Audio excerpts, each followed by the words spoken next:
بسم اللہ الرحمن الرحیم۔ السلام علیکم ورحمۃ اللہ وبرکاتہ۔ معزز خواتین و حضرات، امید ہے آپ سب خیریت سے ہوں گے۔ ایک انتہائی اہم موضوع پر آپ سے چند باتیں کرنا میں ضروری سمجھتا ہوں کہ دنیا میں مسلمانوں کی جو مکمل آبادی ہے اس کا تقریباً آدھا حصہ ہندوستان، پاکستان اور بنگلہ دیش میں رہتا ہے، یعنی 20 کروڑ سے زیادہ لوگ جو ہے وہ رہتے ہیں بنگلہ دیش میں، اسی طرح 22-24 کروڑ لوگ پاکستان میں، اور اسی طرح ہندوستان کے جو مسلمان ہیں ان کے اپنے اعداد و شمار کے مطابق تقریباً 26 کروڑ مسلمان ہندوستان کے اندر بھی رہتے ہیں، یعنی یہ ملا کر تقریباً 70 کروڑ کے قریب، کم و بیش 70 کروڑ کے قریب مسلمان رہتے ہیں اس خطے میں، اس بر صغیر پاک و ہند میں، سب کانٹیننٹ کے اندر۔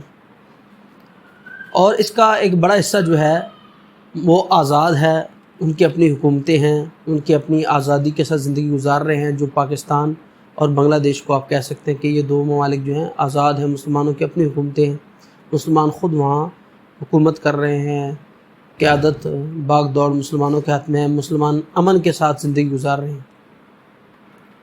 مگر اس کے ساتھ ساتھ ہی ایک بڑی تکلیف دہ پہلو یہ ہے کہ 26 کروڑ مسلمان ہندوستان کے جو ہیں وہ نہایت ہی تکلیف کے اندر اور انتہائی پریشانی کے اندر زندگی گزار رہے ہیں۔ جب پاکستان بنا تھا تو بہت سارے مسلمانوں نے انہوں نے بھی پاکستان کے حق میں ووٹ دیا تھا، جو بنگلہ دیش اور پاکستان بھی ایک ہی ملک تھا، یعنی کہ تو پاکستان کے حق میں ووٹ دیا تھا تاکہ پاکستان بنے، اور ان کی بہت ساری ہمدردیاں پاکستان کے ساتھ رہی ہیں ہمیشہ سے، اور وہ پاکستان سے محبت بھی کرتے ہیں۔ تو وہ مسلمان جو ہیں 26 کروڑ مسلمان، آج ان کا کوئی پشتیبان نہیں، ان کو کوئی پوچھنے والا نہیں ہے، گلوبل کمیونٹی میں کوئی ان کی آواز سننے والا نہیں ہے، ڈایاسپورا میں بھی ہمیں ایسی کوئی بات نظر نہیں آتی، کوئی ان کا نمائندہ ہو، کوئی ان کی ایسی تنظیم ہو جس کے اندر ان مسلمانوں کی تکلیف کی بات کی جاتی ہو، وہ مسلمان اپنی تکلیف کا اظہار کر سکیں،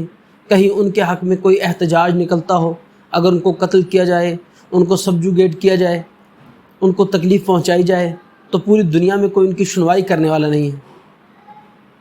اگر کوئی ان کی سنوائی کرنے والا ہو سکتا تھا، ممکن تھا، امکان تھا، تو وہ پاکستان، ریاست پاکستان، اور اس کے بعد اگر توفیق ہو تو حکومت پاکستان، اور سب سے بڑھ کر جس سے امید اور جس سے لگاؤ اور جس سے کچھ کسی چیز کی توقع کی جا سکتی ہے، وہ عوام پاکستان ہے،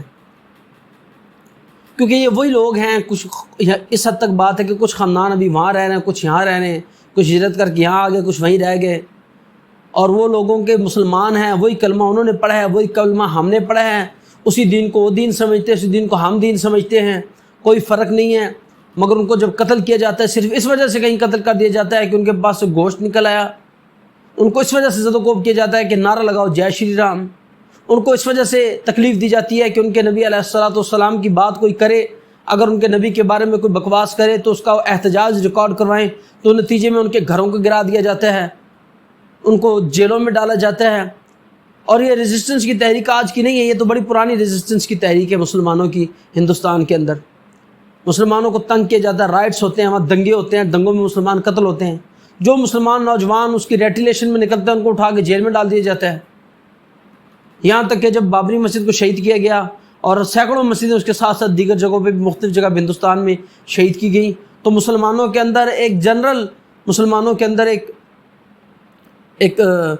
ایک تحریک کی کیفیت تھی، ایک ریٹیلیشن کی کیفیت تھی، ایک دکھ کے اظہار کی کیفیت تھی۔ مسلمان گھروں سے نکلے، انہوں نے احتجاج بھی کیے، اور اس سے بڑھ کر بہت سارے مسلمانوں نے اس سے ہٹ کر جو لوگ بابری مسجد کی شہادت میں ملوث تھے ان کے خلاف عملی اقدامات، کائنیٹک اقدامات بھی اٹھائے۔ تو سوال یہ، ان میں سے اکثریت کو کسی نے سوچا، کسی نے تھوڑا سا احتجاج کیا، کسی نے تھوڑی سی کی اپنی غیرت کا، حمیت کا مظاہرہ کیا، اسے اٹھا کر جیلوں میں ڈالا گیا۔ کئی لوگ ایسے جیل میں ادھر موجود ہیں جن کو 30 سال ہو گئے، 40 سال ہو گئے ان کو جیلوں کے اندر، اور ان کی کوئی سنوائی نہیں ہے۔ میرا سوال ہے پاکستان کے عوام سے، پاکستان کے مسلمانوں سے، پاکستان کی سیاسی جماعتوں سے، پاکستان کی مذہبی جماعتوں سے، کوئی کسی کے ایجنڈے پر، کسی کے منشور پر ہندوستان کے 26 کروڑ مسلمانوں کی تکلیف کو دیکھنا بھی ان میں شامل ہے؟ ہندوستان کی حکومت نے تو باقاعدہ NRC اور CA یہ قوانین پاس کیے، جس کے نتیجے میں انہوں نے کہا کہ اگر کسی اور ملک سے کوئی غیر ہندو آئے گا تو ہم اسے پناہ دیں گے۔ کیا پاکستان کے اندر بھی کوئی ایسا قانون ہے؟ کیا پاکستان کے اندر بھی کسی کو پناہ دینے کا کوئی سلسلہ ہے؟ کیا ہم ان مسلمانوں کو اس طرح مرتے چھوڑ دینا چاہتے ہیں؟ کیا ان کو اسی طرح تکلیف میں مبتلا چھوڑ دینا چاہتے ہیں؟ تو گزارش یہ ہے کہ اس سلسلے میں بھی پاکستان کی قیادت کو، عسکری قیادت کو، پاکستان کی سیاسی قیادت کو، پاکستان کی دینی اور عسکری پاکستان کی دینی اور پاکستان کی سیاسی تنظیموں کو اس کے بارے میں غور کرنا چاہیے، کس کے ایجنڈے پہ ہیں مسلمان۔ اور سب سے بڑھ کر میں عرض کرنا چاہوں گا کہ یہ جو وارفیئر پاکستان پہ مسلط کی گئی ہے، بلوچستان کے اندر جنگ جاری ہے، دیگر جگہوں میں جنگ جاری ہے، پاکستان کے اندر کروائیاں کی جاتی ہیں، دھماکے ہوتے ہیں، قتل و غارت گری ہوتی ہے، اور اس کا ڈائریکٹ تعلق انڈیا سے نکل آتا ہے۔ پاکستان کے اداروں کو سے بھی ایک سوال ہے کہ جب اتنے بڑے پیمانے پہ ایک ریٹیلیشن کی تحریک موجود ہے، اس کو کس نے کیش کرانا ہے؟ ہندوستان کے تجزیہ کار میجر گورو آ رہی ہے جیسے تجزیہ کار بیٹھ کر اپنے ٹیلی ویژن چینلوں کی اسکرینوں پر بیٹھ کہتے ہیں کہ ہم نے فلاں کام کروایا، ہم نے فلاں کام کیا، ہم نے فلاں جگہ پیسے لگائے، ہم نے فلاں کام کیا۔ پاکستان کے ادارے کہاں اس بارے میں اس کا جواب دینے کے لیے تیار کھڑے ہیں؟ ایون یہ کہ پاکستان کے جو عاصم سلیم باجوہ صاحب کے خلاف یہاں پہ خبر بریک کی گئی، خبر بریک کرنے سے پہلے میجر گورو آریہ نے وہاں سے خبر بریک کی۔ پاکستان کے اندر انارکی پھیلانا، ٹوٹ پھوٹ پیدا کرنا، خرابی پیدا کرنا، یہ کام وہ کر رہے ہیں،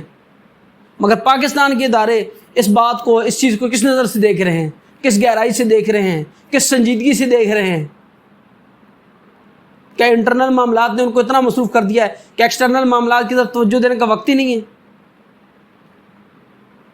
تو میرے احباب، ہم سب پاکستانیوں کو یہ بات بھی ذہن میں رکھنی چاہیے کہ یہ ذمہ داری ہماری مشترکہ ذمہ داری ہے۔ ہم نے جس طرح کشمیر کے مسلمانوں کو آزاد کروانا ہے، جس طرح ہم نے باقی دنیا میں امت مسلمہ کے لوگوں کی مدد ہمیشہ پاکستان نے کی ہے، اللہ نے پاکستان کو عزت دی ہے، یہ شان دی ہے کہ افغانستان میں بھی پاکستان نے دنیا کی بہت بڑی کولیشن کے ہونے کے باوجود مسلمانوں کی عزت کو، مسلمانوں کی رفت کو نیچے نہیں ہونے دیا۔ اس طرح ہندوستان کے اندر جو تکلیف اور ذلت کا دور چل رہا ہے مسلمانوں پر، اس کی تکلیف کو ہم سینوں میں محسوس کرنا چاہیے، اور اس کی بہتری کی جو ممکن کوشش اور صورت نکلتی ہو اس کے مطابق عمل کرنا چاہیے، تاکہ ہم اللہ سبحانہ تعالیٰ کے ہم بھی جواب دے سکیں اور پاکستان کے اسٹریٹجک مفادات کا بھی صحیح معنوں میں تحفظ اور دفاع کر سکیں۔ السلام علیکم۔ اللہ سے دعا ہے کہ اللہ تعالیٰ ہمیں ایک کام کرنے کی توفیق عطا فرمائے۔ آخر دعوانا الحمدللہ رب العالمین۔ السلام علیکم ورحمۃ اللہ وبرکاتہ۔